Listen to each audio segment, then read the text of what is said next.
My name is Jeff Carrera, and I'm here again to speak with you a little bit more about the problem-free meditation system.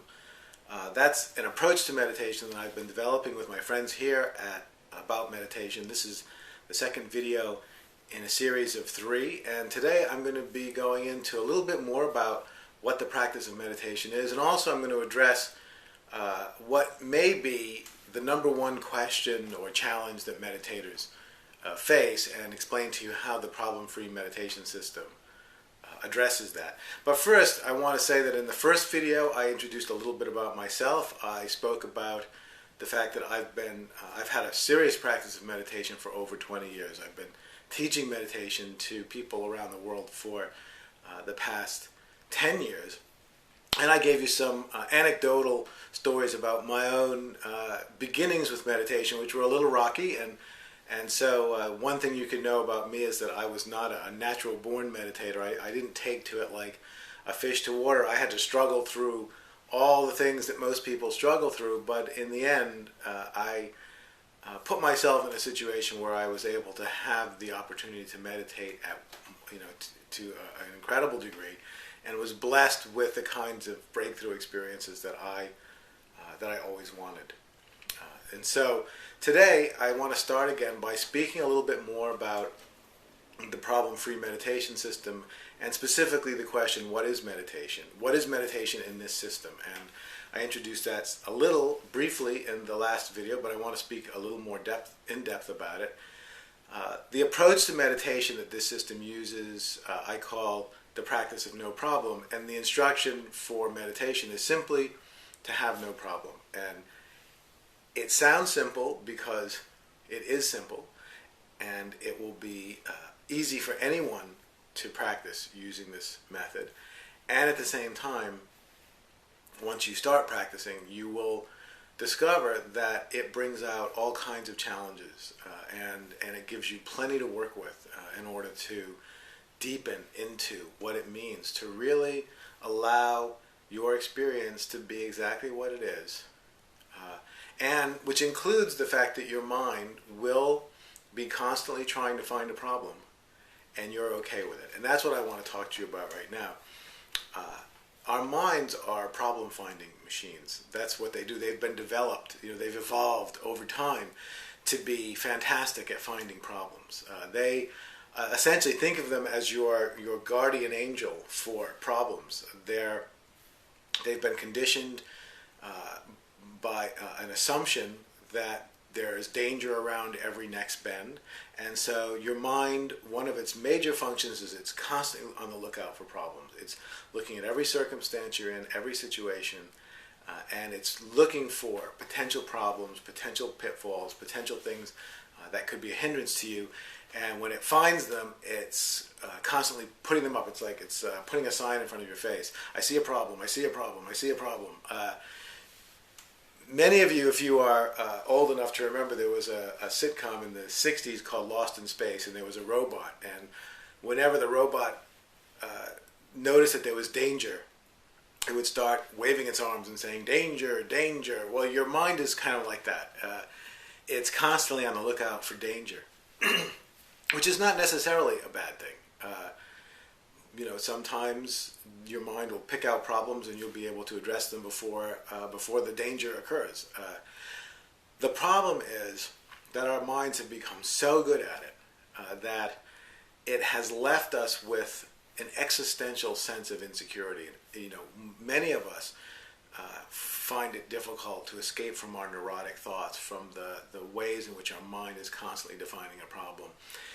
And the culmination of hours upon hours upon hours of your mind constantly telling you that there's a problem is that we develop a kind of neurotic relationship to life where we're afraid of every next corner, which makes us a little bit withdrawn, a little bit defensive.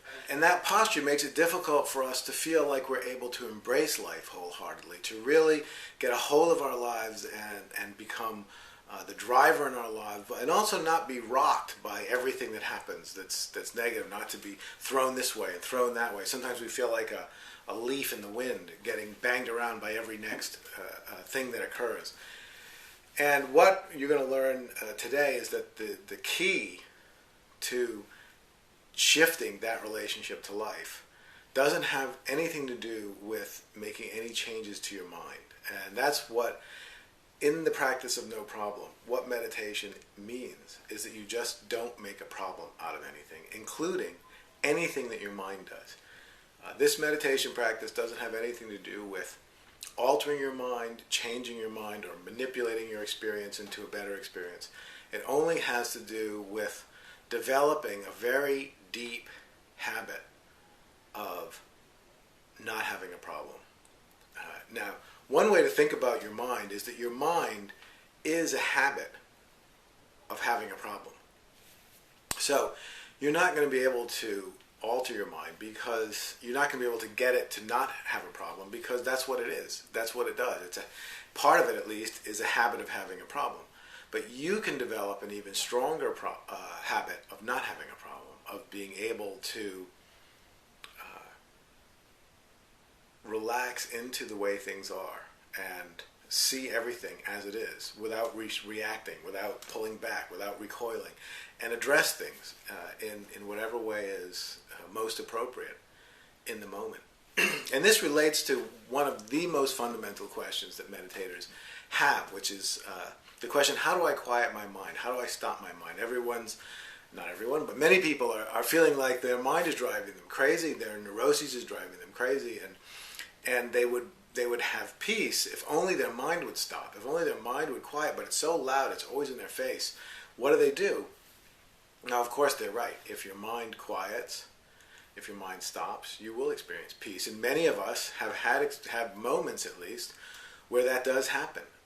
Sometimes these are the moments that give us our inspiration and our energy for the pursuit of meditation, because we experience a moment of deep peace when the mind is quiet, and we think that's it, that's what I want more of. What I'm going to tell you today is that your mind won't necessarily quiet. Of course, if you do a 10-day, a month-long, or a 2-month retreat, and you're very diligent about meditation, your mind will quiet. But as soon as you're engaged with life, your mind is going to get active again. That's the way minds work.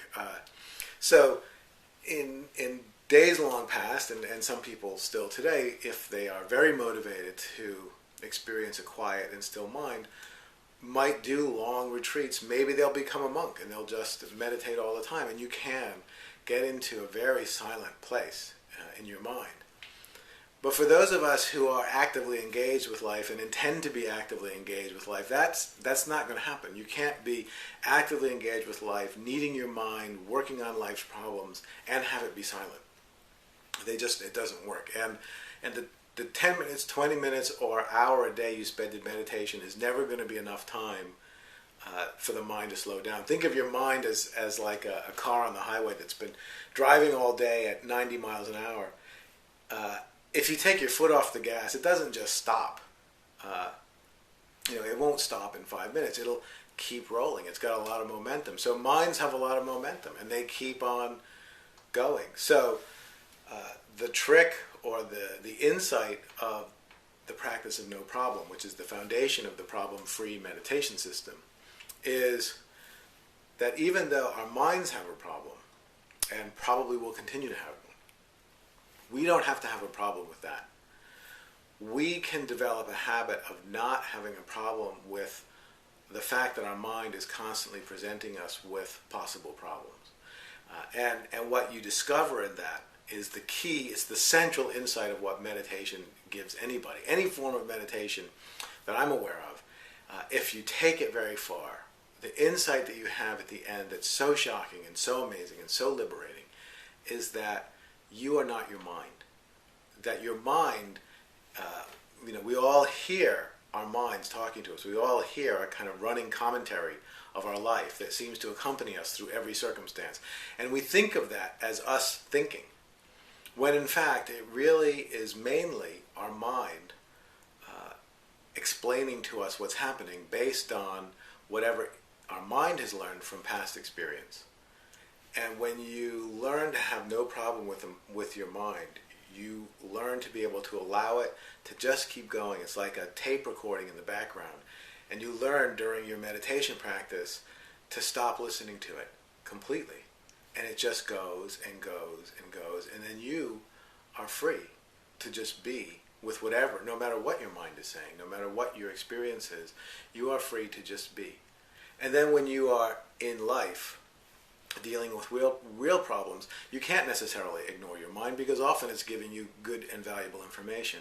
But what you'll find is that there's space between you and what your mind is telling you so that you won't be so reactive. You won't knee-jerk react to the things that your mind says. There's a little space where you can listen and you can decide what to respond to and what not to respond to. And that will give you a sense of peace that abides through every circumstance, no matter how tumultuous it might be.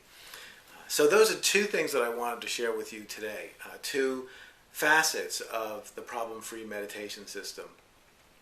And now that I've shared now 2 videos, I really would love to hear from some of you because I want to know if this is helpful, if this is helping your practice, if this is inspiring you to start a practice.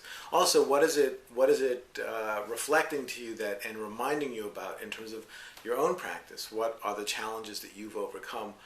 What are the victories you've had and the insights you've had? And can you resonate with what I'm teaching you? Does this make sense to you? Does it feel like it's something that will help move your meditation forward? Is it something you've already discovered and have been working with? And can you share with me some of the fruits of that?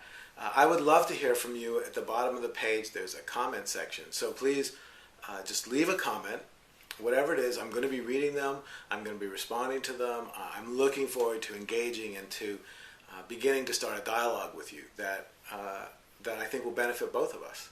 So thank you very much for listening to this video. I intend to share one more video with you over the next few days. And yes, I look forward to the journey ahead. Thank you very much.